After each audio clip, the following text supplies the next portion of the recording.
Donald Trump's wearing so much fake tan that technically he's the second person of color to be elected president. If there's one thing that Trump and his little eunuchs fear, well, it's not losing money or elections or even death itself. No, it's this. Well, the White House Correspondents Association announced there will no longer be a comedian featured at this year's event. Trump and company and their tiny little penises, well, they're so afraid of being the butt of a joke, it drives them nuts. So much that Elon has decided to go after comedians on Twitter. Apparently, people making fun of him was getting to the Doge-like waterhead little crybaby. The Cybertruck doesn't come with a spare tire, but apparently Elon does. Look at that little belly. He wears those little t-shirts that are too short for him. Forget Mars. Maybe he should explore a Planet Fitness. It's only $10 a month. So now Elon is cracking down on parody accounts with a new policy this week as the app formerly known as Twitter tries to wrestle back some control of its descent into irrelevance. X will begin enforcing stricter rules on parody, commentary, and fan accounts, demanding that they clearly label themselves at the beginning of their usernames, and they ditch profile images mimicking the people or brands they're going to mock. See, at the heart of this is the irony of X. Musk, like Tiny Fingers, still pretend that we live in a democracy, but they fucking hate democracies. And at the heart of every free system is a worm, and that worm is called parody. And when that worm starts to grow, dictators lose their minds. Who the told Donald Trump about the Alien Enemies Act of 1798? Because I'm going to bet you something. He did not come to the meeting and go, hey, why don't we use the 1798 Alien Enemies Act? Would that apply? He's not a history buff, as we remember from his dissertation on Robert E. Lee's role in the critical Civil War battle of Gettysburg. And the statement of Robert E. Lee, never fight uphill, me boys, never fight uphill. They were fighting uphill. He said, wow, that was a big mistake. You should have used the Alien Enemies Act. Recently, one mysterious word has been stuck in Trump's brain. I went on the border and I went on groceries. It's a very simple word, groceries. Like almost, who uses the word? I started using the word, the groceries. Yeah, groceries. I mean, who uses that word except everybody all the time? So now I'm wondering, does Donald Trump know what groceries are? Groceries. It sort of says a bag with different things in it. Yeah. We're on the right track. Not all bags with things in them are groceries. Can you ask your brain to narrow it down a little bit? The word grocery, it's sort of simple word, but it sort of means like everything you eat. Everything you eat. So simple, so almost correct. It says everything, yet absolutely nothing. Let's keep digging. Such a basic term, groceries. The groceries, they mean every single item of grocery. Every single item of grocery. Donald Trump just attacked you at a rally. And then I said, well, what did he say? But the guy with the satellite phone lost the phone. He left the phone at one of our campsites. So that was all I knew, is that I was attacked. So I get home and I immediately look it up, and here's what it was. Jimmy Kimmel would meet me before the election. I'm telling you, true story. I don't even think you'd deny it. No talent. But I'd go to a studio to do a shot, to do a thing. He would stand outside on the sidewalk waiting for me. Oh, here he comes, Donald Trump. Oh, well, he opens my door. I said, does he do this to everybody, to his people? He does it for nobody. Right.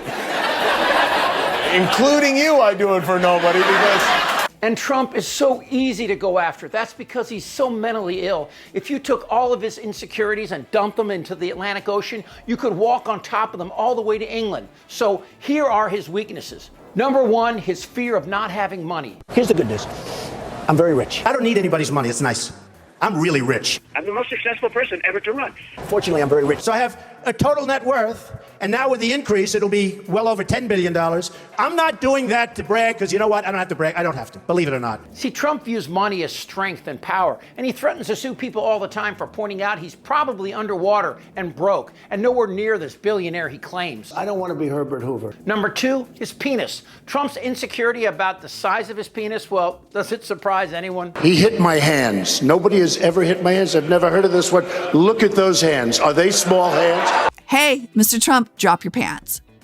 Prove that I'm lying. Prove I didn't see your dick. And 3, his intellect, or lack thereof. When Trump was running the first time and his college professor at Wharton said he was the dumbest goddamn student he ever had, Trump threatened to sue him. And then he threatened to sue Wharton if they released his grades, which, not surprisingly, showed a C- student. In the failing New York Times by an anonymous, really an anonymous, gutless coward. They sacrifice every day for the furniture and future of their children. Tim Apple, Mike Pounds. I know words. I have the best words. Yosemites, Nambia. Thailand. You have voter ID to buy a loaf of bread. The Democrats. Ooh, there was a mosquito. I don't want mosquitoes around me. I'm a very stable genius.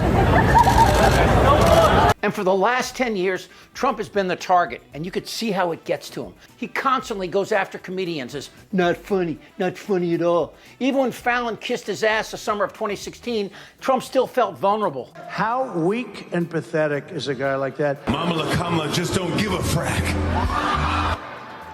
Isn't that great? He's not very funny. That guy. I go on a show, and he goes, "Is that your real hair?" I said, "Yeah."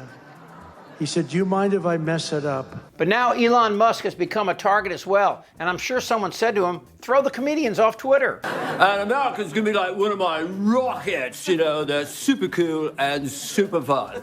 But there's a slight chance it could blow up and everybody dies. Ha ha ha!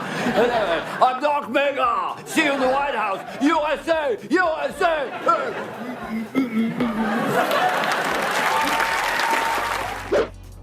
However, Musk did not seem impressed with his portrayal. Writing in a response on X, SNL has been dying slowly for years as they become increasingly out of touch with reality. But Elon and Trump share the same huge insecurity. What if people stop paying attention to me? What if they know that deep inside, like tiny fingers, I'm a half-wit who can't masturbate without looking at pictures of myself? Referred to my hands. If they're small, something else must be small. I guarantee you there's no problem. I guarantee it. And Elon's bag of insecurities are quite similar to Mantitty's. He's obsessed with money and power, and he has 14 kids with 4 different women. What is he, in the NBA? Elon's shortcomings are so many, making him a perfect target for parody. Thus this attack on comedians on X. But this isn't new. The thing that I find unusual, and it's not a criticism so much, but his targets are underdogs. And comedy traditionally has picked on people in power, people who abuse their power. Women and gays and immigrants are kind of, to my way of thinking, underdogs. Years later, the late George Carlin's words ring true. Omar has a history of launching vicious anti-Semitic screeds.